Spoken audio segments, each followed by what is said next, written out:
मिलिए सौम्या और उसकी दीदी से। दोनों मिलकर खूब मज़े से बहुत सारे गेम्स खेलते हैं, पढ़ाई भी साथ करते हैं। पीछे जो किताबें हैं वो सौम्या की दीदी की है, और उधर वाला बेड जो है जिस पर पिंक कलर का एक रैबिट जैसा टॉय है, खिलौना है, वो जो है वो बेड सौम्या का है। देखो अभी क्या खेल रहे हैं ये दोनों, अभी ये कैरम खेल रहे हैं। आइए देखते हैं अब इन्हें क्या हुआ। इन्होंने कैरम भी खेल लिया और भी सारी गेम्स खेल ली। अब ये दोनों सोच रहे हैं कि अब हम क्या खेलें।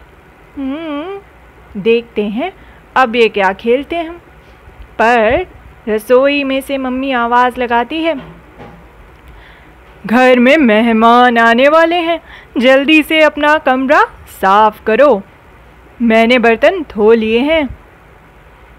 तो घर में तो मेहमान आ रहे हैं और अब वो कुछ नहीं खेल सकते, तो उन्हें अब कमरा साफ करना होगा।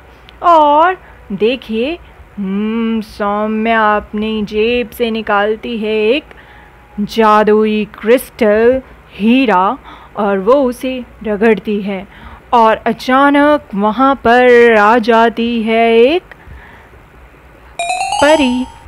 आब्राकडाब्रा गिली गिली छू, और ये परी आ गई। अब देखो सौम्या परी से क्या कहती है, परी परी तुम यह कमरा साफ कर दो ना। और परी लग जाती है अपने काम पे। वो अपनी छड़ी घुमाती है और छड़ी बड़ी हो जाती है, और फिर एक एक करके कमरा होने लगता है साफ। सबसे पहले कैरम बोर्ड जो है वो पहुंच जाता है बेड के नीचे, और फिर जो कार है वो पहुंच जाती है ऊपर शेल्फ पे, और किताबें पहुंच जाती है टेबल पे। कटोरी देखो उड़ के कहाँ जा रही है, वो तो रसोई में सिंक में चली गई। अब ये कागज़ कहाँ जा रहा है, वो भी रसोई में चला गया, और जाकर डस्टबिन में चला गया वो कागज़ उड़कर। तो कमरा पूरा एकदम साफ हो गया। देखो सौम्या और उसकी दीदी कितने खुश हैं। ओह नो, कमरा तो फिर से गंदा हो गया। यह तो सिर्फ एक सपना था, हमें खुद ही सफाई करनी होगी।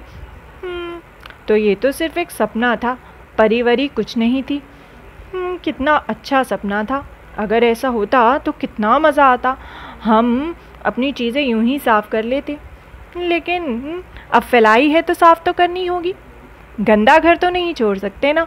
तो सौम्या और दीदी मिलकर घर साफ़ कर देते हैं अपना कमरा। बस रह जाता है तो ये कागज़ का टुकड़ा। सौम्या उस कागज़ के टुकड़े के पास जाती है और उसे उठाकर खिड़की के बाहर फेंक देती है, और कागज़ का टुकड़ा खिड़की के बाहर से ज़मीन पर बाहर सड़क पर गिर जाता है।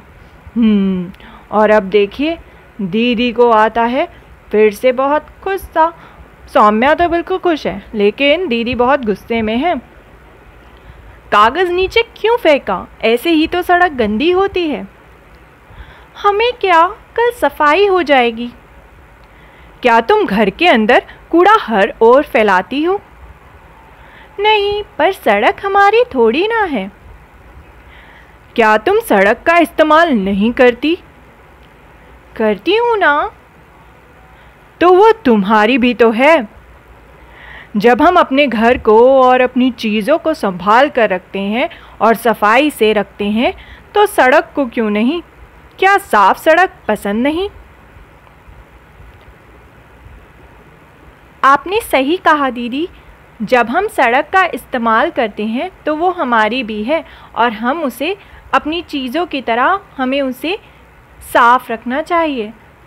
अब मैं कूड़ा सड़क पर नहीं फेंकूंगी और डस्टबिन में फेंकूंगी।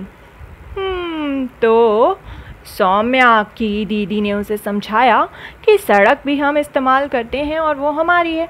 इसी तरीके से आपके घर के आसपास भी कोई सड़क होगी, आपके घर के आसपास इलाका होगा जिसका आप इस्तेमाल करते हैं, आप भी सड़कें इस्तेमाल करते हैं।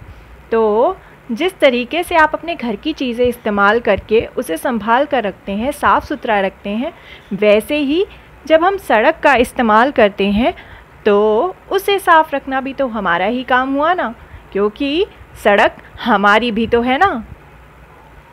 क्या आप अपने आसपास की जगह, अपने घर को साफ रखते हैं? और किस तरीके से आप अपने आसपास की जगह का ख्याल रखते हैं?